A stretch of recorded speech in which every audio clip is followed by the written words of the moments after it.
the macro, some very interesting mutual fund data that has emerged in the month of May. Now, some of the key takeaways here, though, was the fact that before the Lok Sabha election results were announced, mutual fund houses have chosen to book profits in a lot of these PSU stocks ahead of the Lok Sabha election results. That is one big takeaway. Now, the other big takeaway is the fact that they have added positions in Vodafone Idea, but they have reduced positions consequently in Indus Towers.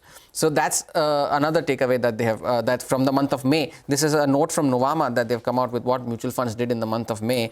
Now, also, what they've also done is within the broader markets, they've added positions in Suzlon, in HUDCO, and cut positions in Hindustan Copper and Whirlpool. So they've chosen to book profits in PSUs, barring certain stocks like SBI, and HUDCO is one of the other outlying PSUs where they have increased positions instead of reducing them. Mind you, just a clarification, when I say profit booking, it means they've reduced their exposure to PSU stocks and not completely exited them.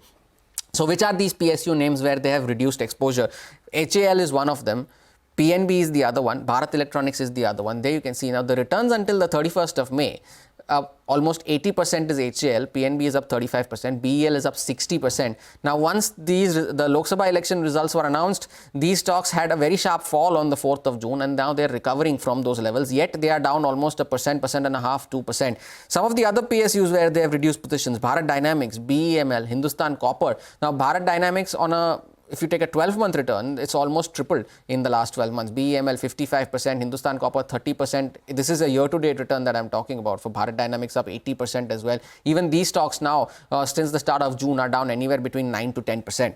So PSU still recovering from the losses, but mutual funds chose to book some profits before the election results were announced. Now, when it comes to large-cap stocks, what have mutual funds done? They have increased their exposures in HDFC Bank. They increased their exposure in Infosys, in HUL, and in SBI as well. In Kotak Mahindra Bank as well, it saw some regulatory issues in April and in May. Now the mutual funds have chosen to add their positions there as well. Now within the mid-cap stocks, I just mentioned Suzlon, I mentioned Vodafone Idea, but they have added Persistent Systems there as well. They have added Oracle Financial. Remember, Oracle Financial is at a record high today after the parent reported some very strong earnings in the US. And an interesting addition here is Star Health Insurance. That has been an underperformer compared to peers, still trading below its IPO price, but finds a mention in the mutual fund buy list. Now, when it comes to reductions, now when I spoke of mid-cap IT, they've added Persistent, but they have reduced exposure to Coforge, Sundaram Finance, as I mentioned, Indus Towers as well, Thermax and Solar Industries.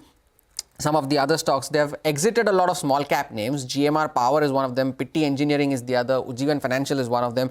Among the top small cap additions, I just mentioned HUDCO, but after that, they have also added positions in Aptus Value and Prudent Corp. So these are some of the other small cap additions, and small cap reductions other than the PSUs include stocks like Whirlpool and Carborundum. So very interesting note coming in there from Nuvama on what mutual funds did in the month of May. The big takeaway, additions in Suzlon and in Vodafone Idea, and profit booking in some PSUs. But moving on then, the banking